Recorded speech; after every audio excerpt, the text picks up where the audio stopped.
So it looks like we have a good chunk of folks that have joined us today, and we're delighted for that. You might know from the information when you signed up, but we have Bridget Rankowski from the Maine teaching artist leadership, and she is going to be talking to us about women on the spectrum and what we might consider that gender void. And I want to just open it up. Thank you so much, Bridget, for being with us today. And I'd love for you to tell our group a little bit more about yourself and what you have on this topic. Yeah, thank you all so much for having me come out virtually to do this. I really enjoyed earlier in the fall talking on your women's panel.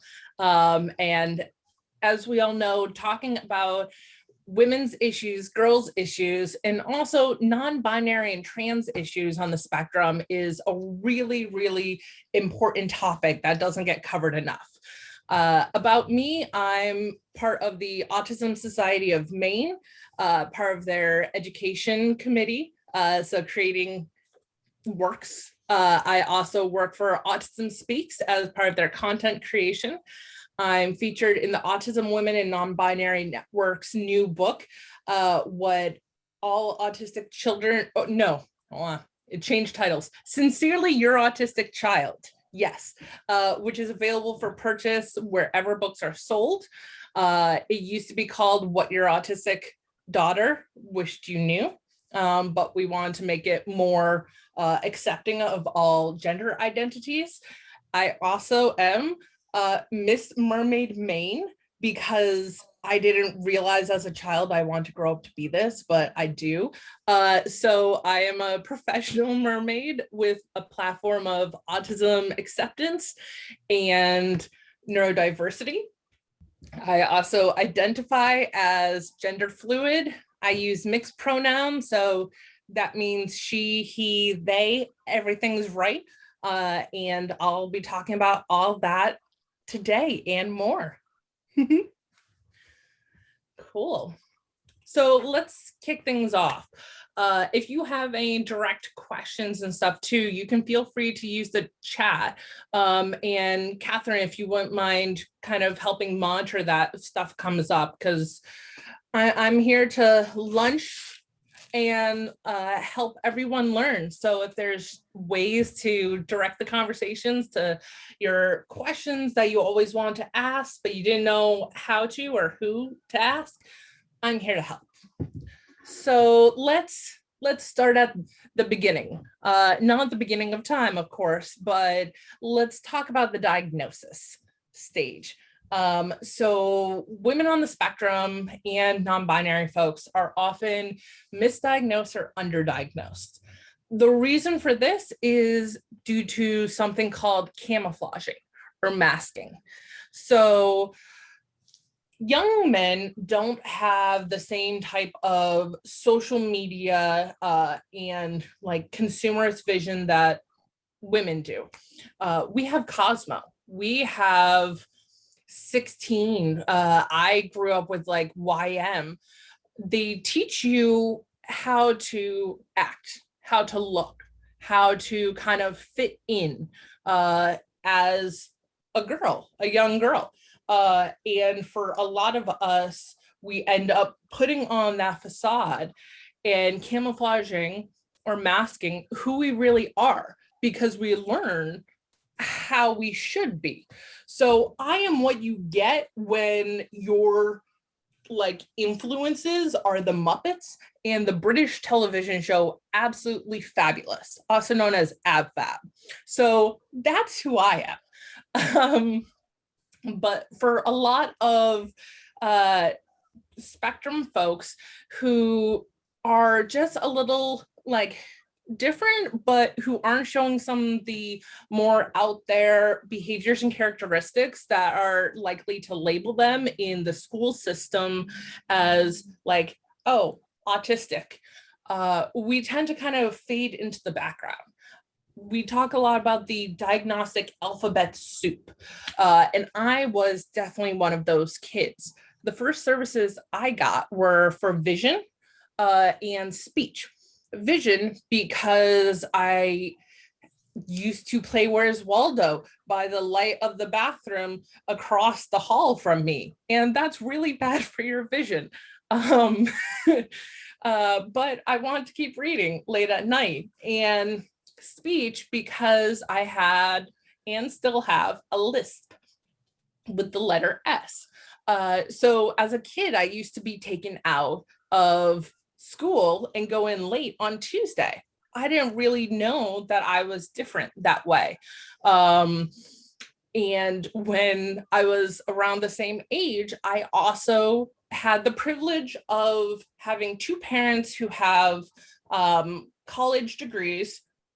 We lived in an urban area outside Chicago, and my father was in medical advertising. So when I started to have some biological issues, we were able to go and see doctors. So the biggest thing was we thought that I had a heart defect.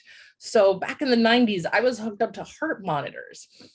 Turns out I'm just a very, very anxious child. And these panic attacks that I was having were so debilitating. They came out as like heart racing. I felt like I was having a heart attack, like I thought I was dying. And my family couldn't pinpoint what was causing that at the time. So I was hooked up to heart monitors, and turns out, unsurprisingly, I was perseverating and thinking about events that had happened, had yet to happen. And the third category of things that may never happen, but let's think about those horrible situations in your head, and like exasperate on them. And like from there, I was making myself a stress ball. I got the label of like highly sensitive in the 90s, which was just a very nice way to say generalized anxiety disorder. And I personally didn't get a diagnosis of being on the autism spectrum until I was about 16. My younger brother got one first because he was showing all the stereotypical behaviors. For me, like as a woman, I was just creative. I was just quirky. I was just anxious, empathic, all those other words and those diagnostic labels that when you group them all together, it just spells autism.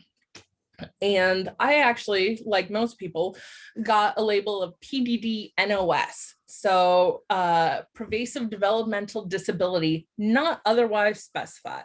Yes, that was awesome being a teenager and dealing with stress and realizing I'm not specified. Cool, thanks. And the reason why I got that label was because the therapist that I was seeing said that he had never seen a girl on the spectrum, and I had social skills and friendships, but my friendships and my social skills weren't the same. I was friends with people who were much older. I considered my mom's friends my friends because we would talk and hang out. I would also consider people my own age my friends, even when they would mistreat me and bully me. A thing that will come up throughout this conversation, and that it's like one of my taglines, we spend a lot of time telling autistic people how they should treat others. We do not put enough emphasis on how others should treat autistic people. And so that results in a lot of trauma. It results in abuse. Like I am going to talk about some of the hard-hitting stuff because you can't talk about gender and have it all be, well, fairy wings, mermaids, and shiny things, because that's not what our life is. So even though I didn't have an official diagnosis on the books in high school, I had other things going on biologically that allowed me to get some more support. I have the handwriting ability of a first grader. when we talk about gender and autism, there are some comorbidities that overlap that we are not talking enough about.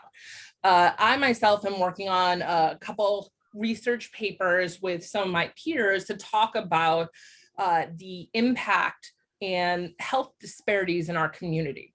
So I have something that maybe you're familiar with, and like, feel free to ask questions because know all the things. Well, not really. I know a fair amount. I have Ehlers-Danlos, which is EHLERS hyphen DANLOS. You might want to check it out later if you have someone or you yourself are really, really bendy. If you're someone, or if you know someone who kind of exists in a state of pain regularly, if they throw things out of joint, when like, it's like, how do you hurt yourself just walking across the room? Totally possible. If they bruise easily, when we come to more of the intense stuff, if they have surgery and anesthesia works differently on them, or if they're like post like menses level, if things get worse around their reproductive cycle. So Ehlers-Danlos, being a connective tissue disorder, makes it so that my hands don't work kind of like they should. My joints and my ligaments are like taffy, so they'll stretch out. So I can totally end up with one leg being longer than the other. And actually, while doing this right now, I have my ankle in a brace, and I've learned that like fun fashion accessories can also help so that I don't like hurt myself.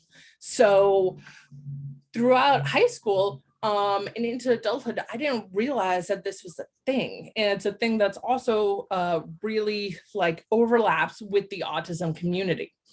So even without a diagnosis, I luckily had other peers and role models in the autism community. If anyone knows of Dr. Stephen Shore, he is awesome. Temple Grandin, everyone knows Temple. Temple's awesome. There's a lot of awesome people that it's really great that they've started speaking up, because when I was in high school and middle school, like talking about autism in women's issues was totally not a thing, just because autism was a boy's issue. And there's a newer paper that just came out by Simon Baron-Cohen, who is Sacha Baron Cohen's cousin, Borat's cousin, if anyone doesn't get that connection, about the high rate of transgender overlap in the autism community.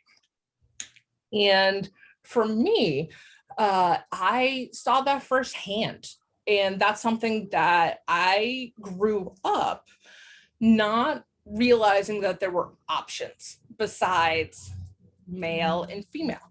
I didn't. In my autistic brain, when I first heard about trans, I didn't understand it. And luckily, I have really good friends because I was insensitive, I was rude, I totally didn't understand what was going on. And I was able to talk through it and kind of have peers around me that's like, oh, wait, these are options? Like you can hit the other box, like, okay. For me, I don't necessarily identify as straight on female or straight on male. I'm non-binary. I like wearing dresses because it's one article of clothing that I have to like match and make sure it's clean. It's great. But I am also a 6 foot tall Amazonian woman who looks like it. It's one of those things where I feel like autism kind of gives me the freedom to be myself.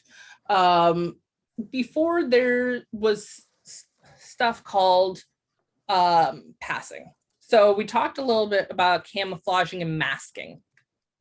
Passing is when someone doesn't like easily identify as like, oh, look, autistic.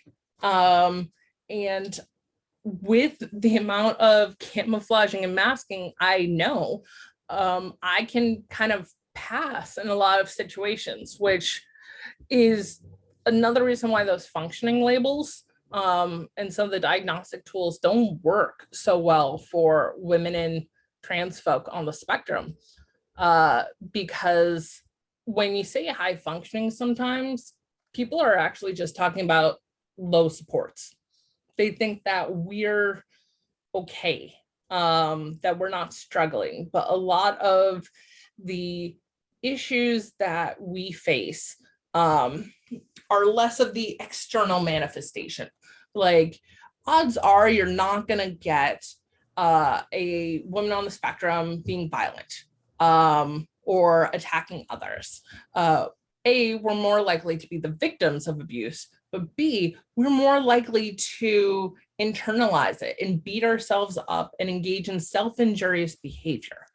The connection between eating disorders and autism is also a really interesting one, because if you look at how caloric restriction works, it dulls the body senses. Like, you are running on as low fuel as possible, so all the extra is shut down. And they found the connection between women with eating disorders and being on the spectrum, because the stimuli, the sensory stuff gets too much. But when you restrict caloric intake, it doesn't become too much. You're able to kind of manage. And so it's a self-feeding cycle, literally, but you're doing it subconsciously. You're not realizing that, oh, what I really need are more sensory supports. What I really need is to have someone respect my boundaries more, or to not have so much pressure being put on me.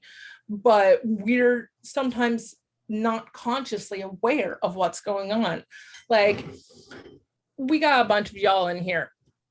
Think to yourself of those times where you're stressed, where it seems like the straw that breaks the camel's back, where there's been 5 million things going on, and like, you get to work, or you like get into the kitchen, and you go for a cup of coffee, and you're out of coffee. Now, it's not the coffee that kind of like will push you over the edge. It's everything else that like builds up, and you maybe aren't able to name it at the time. Or if you are, someone will look at you and be like, why are you listing 5 million things that are wrong, including something that happened 2 weeks ago?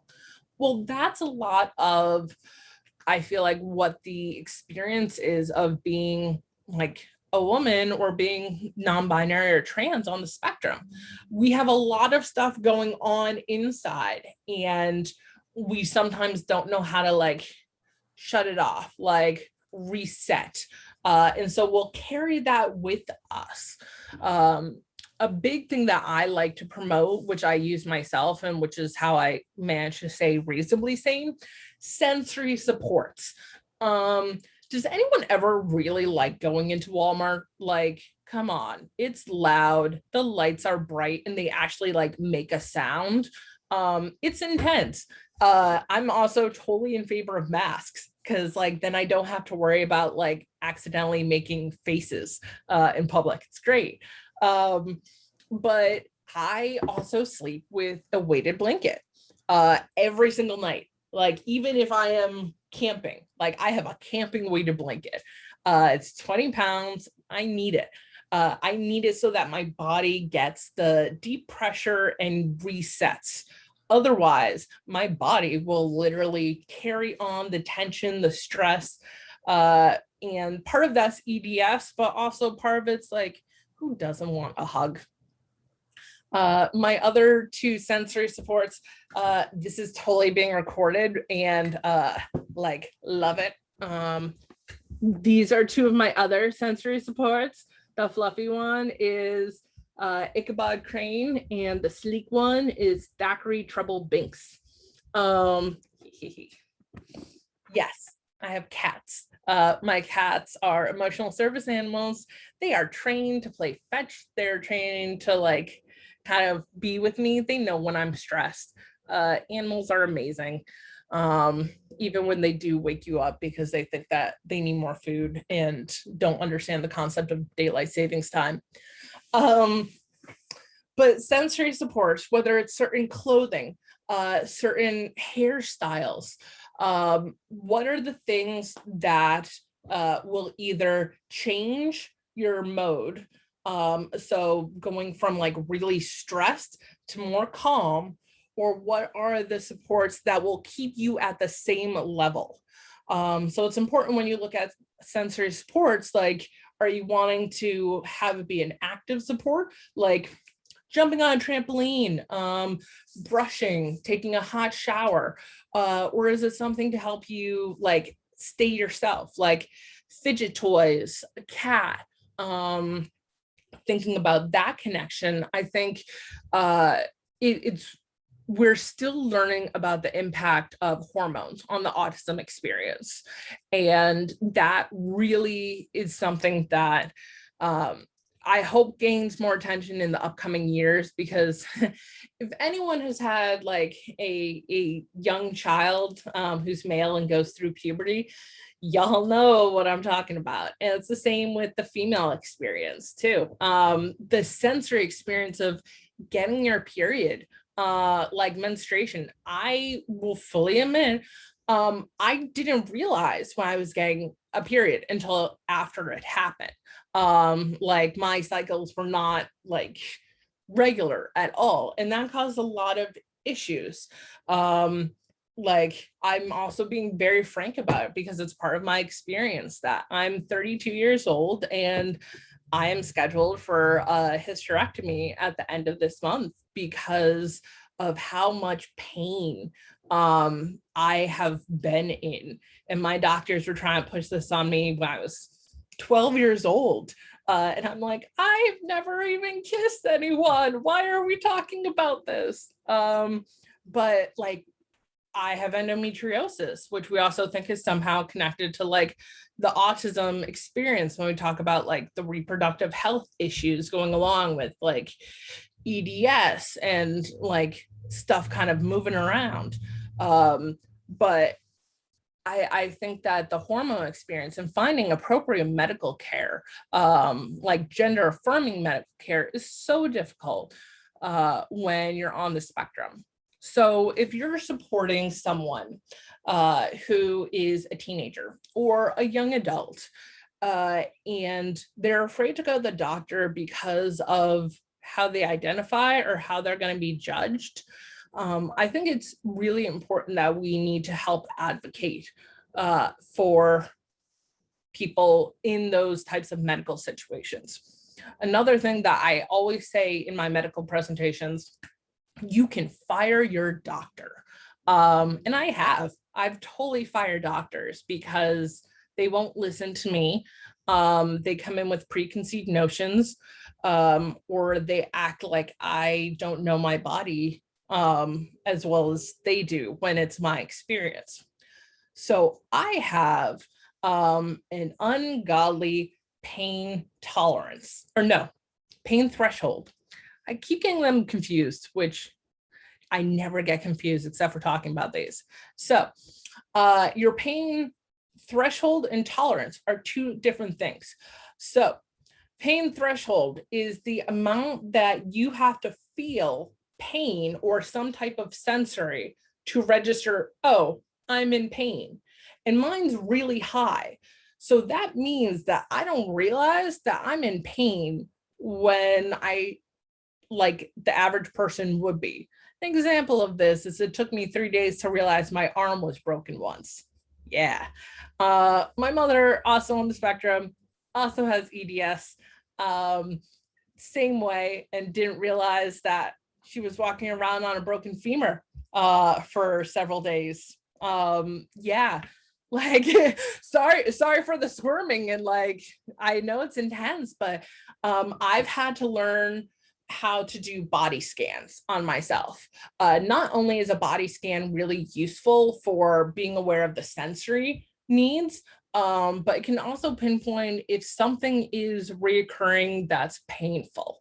And if there are other women, spectrum or not, on this chat, you know that doctors don't necessarily take your pain as seriously.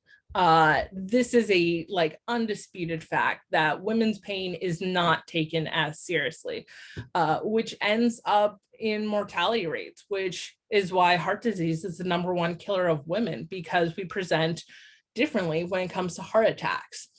So I think that getting medical care is so important, and having good relationships with medical providers is really important to engage in that at a young age, and also helping not just you as the parent or support person advocating, but teaching and empowering the person to start advocating for themselves, engaging them in the conversations, because one day you're not going to be in the room with them. They might have a medical issue someday that they're really embarrassed to talk about with their parent or support person. And they need to know that they can safely go and advocate for themselves in a medical situation. This only gets more important when we talk about transitioning, hormone regulation, and the stuff like surgery. It's difficult. Surgery and medical stuff is scary, even if you're not on the spectrum. But when you add that into it, it makes it a little bit more intense because of, well, I think the sensory needs, the what if, bandages. I'm really good at following the rules and the steps when it comes to how do you do wound care and stuff. But I've had to teach myself that even if I'm not feeling bad, I still have to do it. That goes with the EDS, but that's also some of my autism. Just being oh yeah, I forgot that I should take this pain med. I have a bottle of ibuprofen on the counter. I should take that because I'm in pain, and maybe that will stop me being in pain. I literally have signs around my apartment of are you in pain? Take some pain meds. Because signs and verbal cues and visual cues are important at any age. I have a alarm that goes off on my phone at 2 o'clock every day, where all it says is it is 2 o'clock. And that reminds me, oh yeah, I have to take my 2 o'clock meds. Yeah. So talking about the gender voyage, we have to talk about relationships. We do. The good, the bad, and the ugly. I know this is being recorded, but I can also say, that's my dating history. So relationships are not easy. One of the biggest issues that we face on the spectrum is because autism is a communication disorder. Sometimes the communication pieces of relationships go past us. We don't realize the red flags. And to quote the show BoJack, when you view people through rose-colored glasses, sometimes the red flags just look like flags.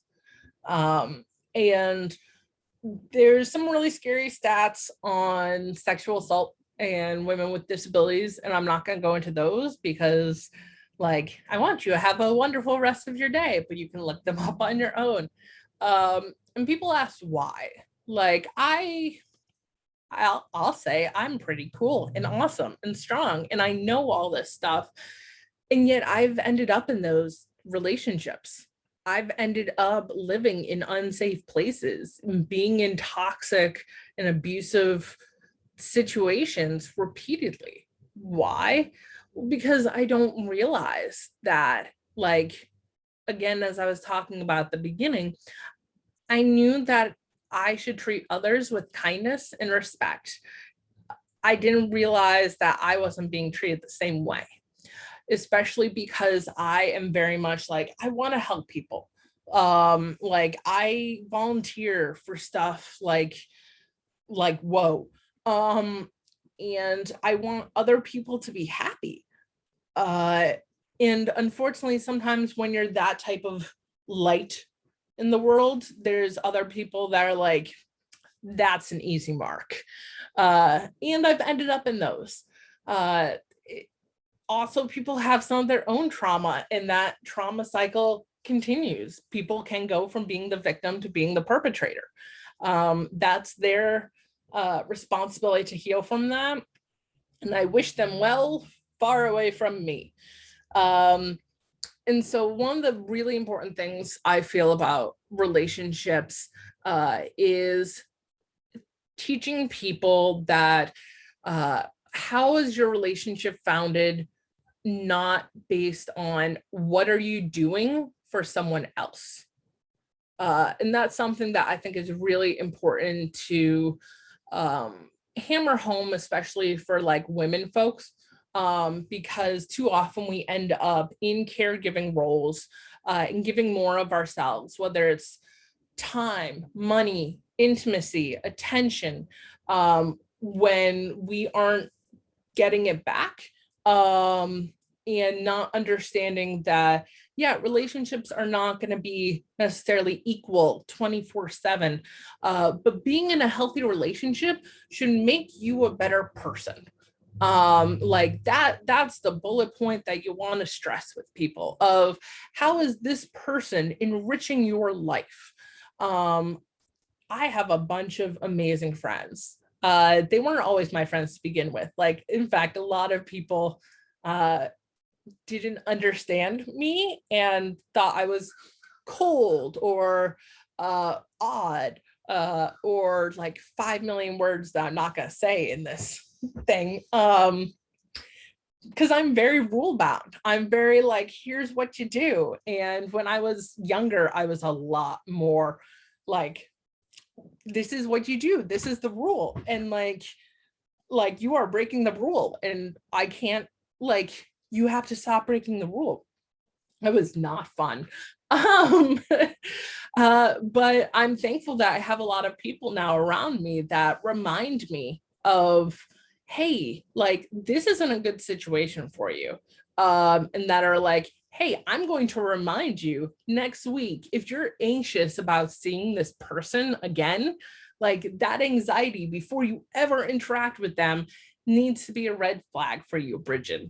Because I, again, don't sometimes realize what is going on with my body. I don't realize when you're getting tense. I used to be able to make myself sick because of stress, which got me out of some stuff in high school. I missed 279 days of high school and still made the honor roll. Yeah. I can make myself so stressed that like it physically impacts me because the body is connected to the brain, and like the brain sends the signals that we're in distress. And especially when we talk about female relationships with other females. Like if y'all understand there, it's like, oh, that's a really nice dress. Oh, that's a nice dress. Like those small little differences in tone and inflection, yeah, autistic people, we're not going to get some of that stuff sometimes. We might not understand exactly what's going on, but we get the emotional impact of it sometimes. And we're like, oh, that makes me feel something. I don't know why. Why am I feeling that way?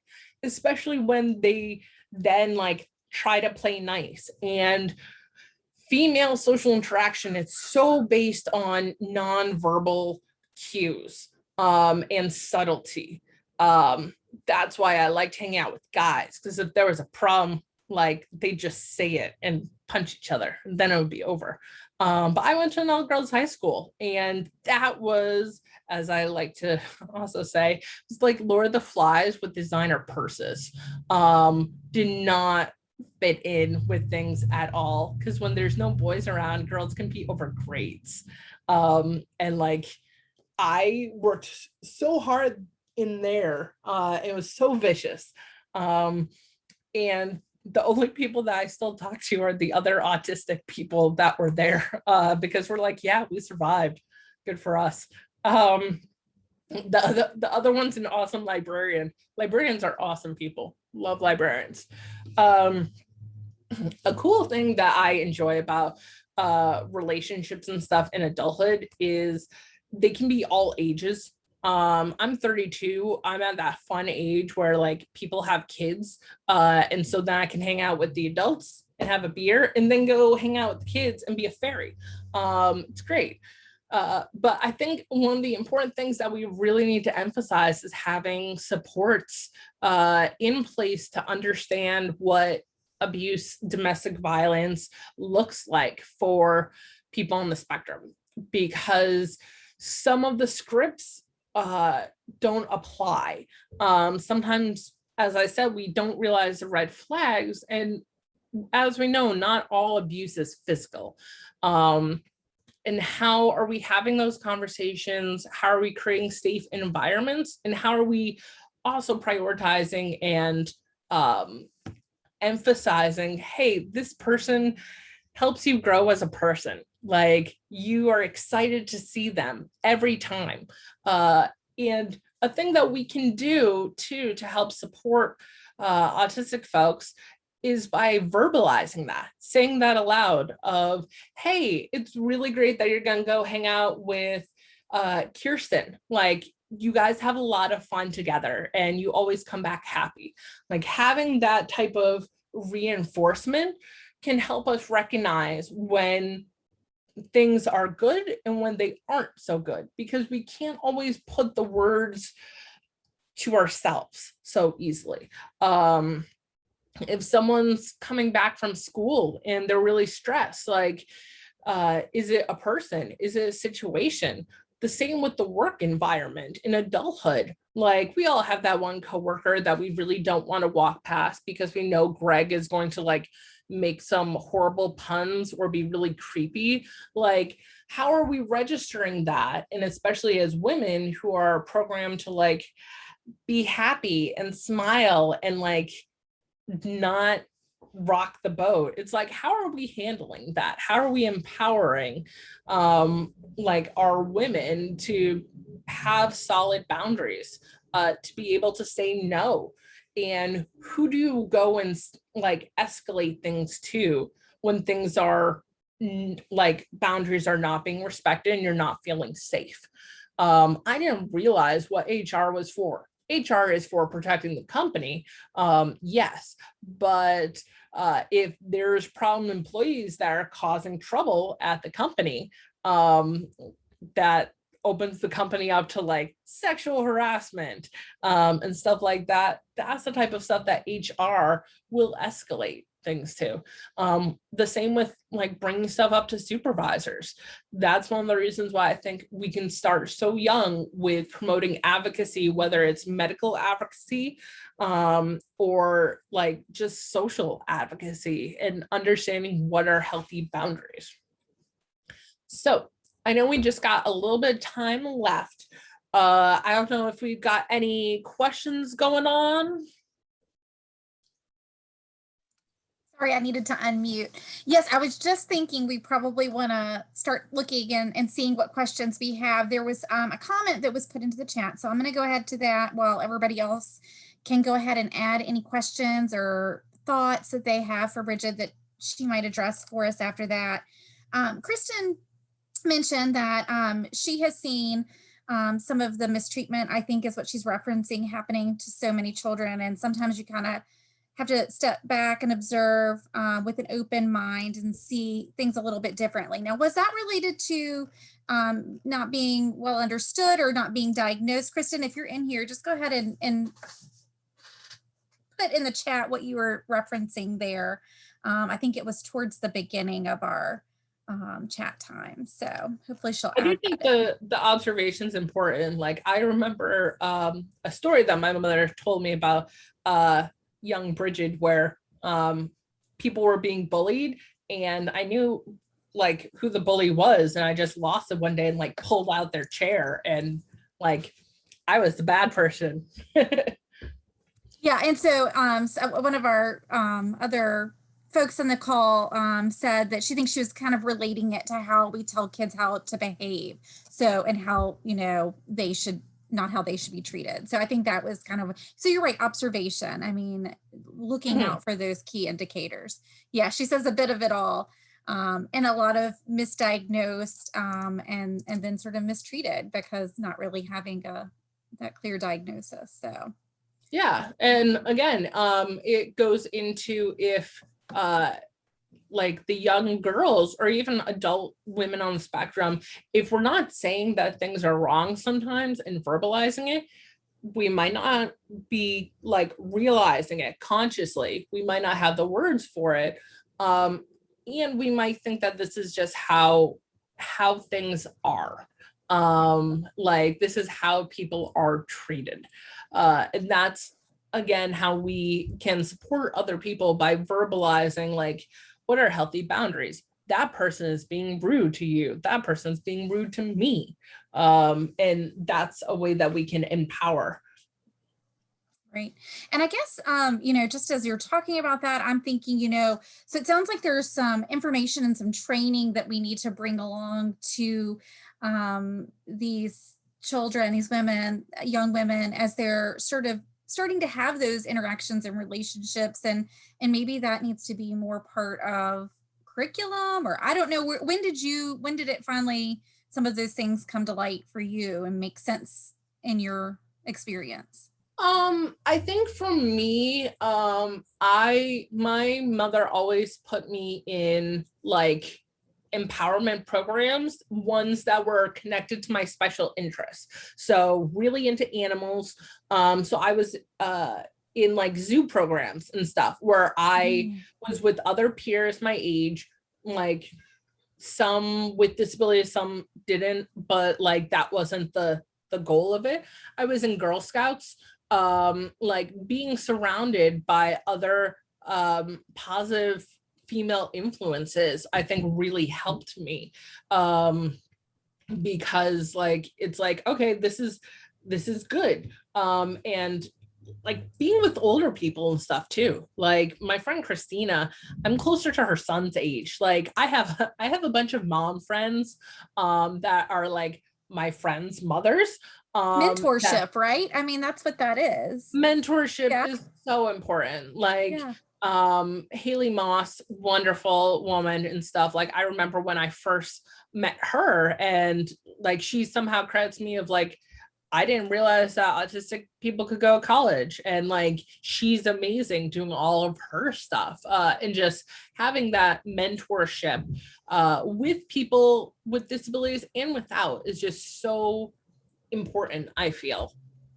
Yeah, and that really ties into, because that was my other question, like, was there anyone that was sort of that integral driving force that supported you along the voyage? And maybe it's a little bit of not just one person, but a group of people. It's a group. It's like I'm a circus performer. Like I do this professionally. And involving myself in some of those spheres also empowered me to like be able to express my gender any way that I want. Like I look great in a suit. Like it was like, oh yeah, like there's other options out here. Like I can think outside the box, and mentorships and like never really end.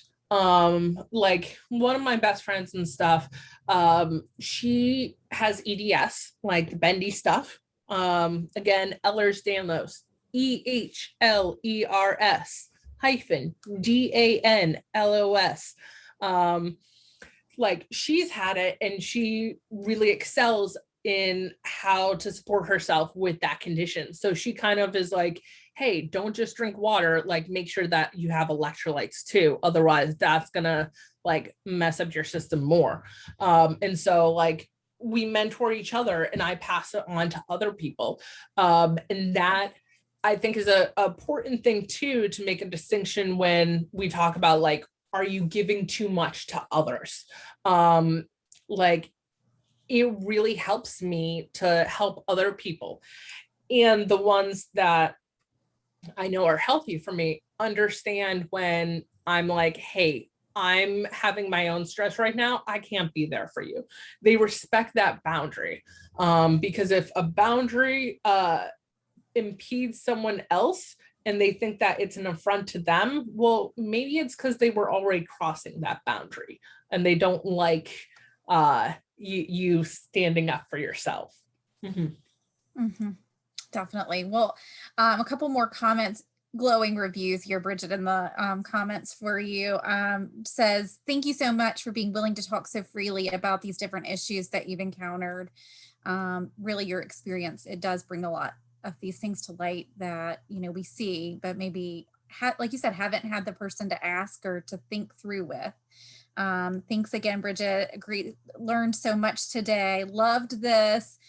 Thank you for sharing your life with us. And also she says she grew up on Muppets and AbFab. So I said that right. Hey. Did not grow up on that.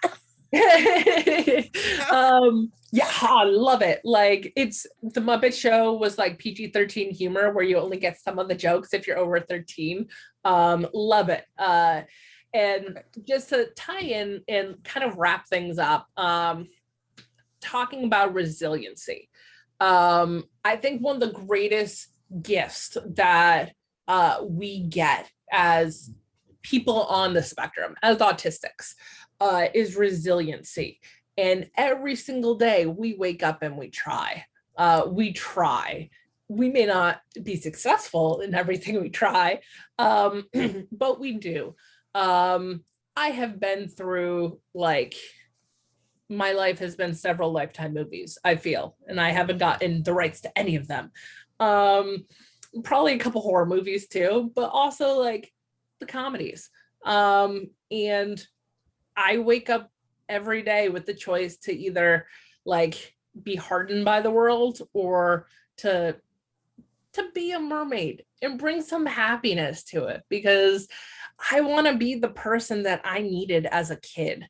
I'm a very staunch like mandatory reporter, and like I really advocate for domestic violence causes.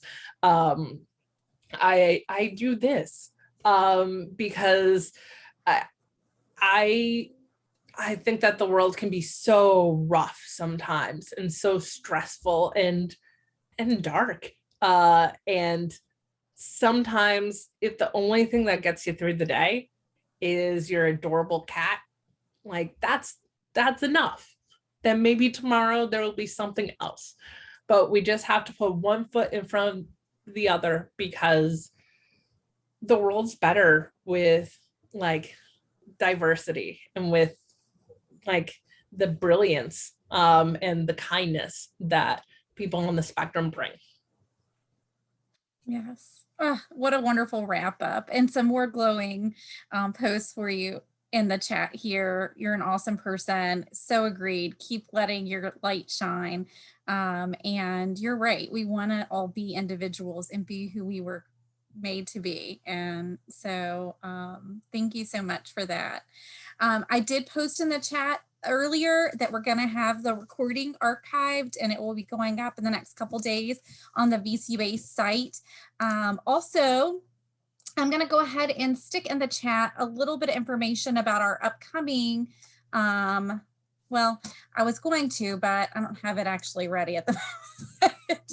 But we have our next meeting will be coming up next week on the 15th, again from 12 to 1. And if anybody else has that link ready, you can go out to the VCUA site and you can register right there for it.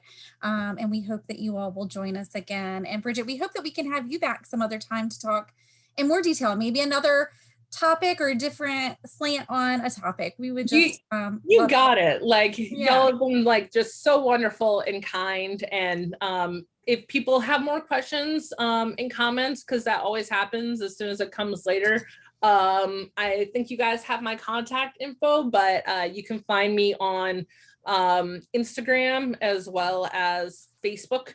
Like I have a page, and because my mermaid platform is autism acceptance and neurodiversity, I'm doing posts every day this month and spotlighting some other amazing autistic authors and resources that people should check out. Very cool. Yes, wonderful. Well, I think we are ready to wrap it up for today as we approach our end time. And thanks everybody for joining us, and we'll see you next week.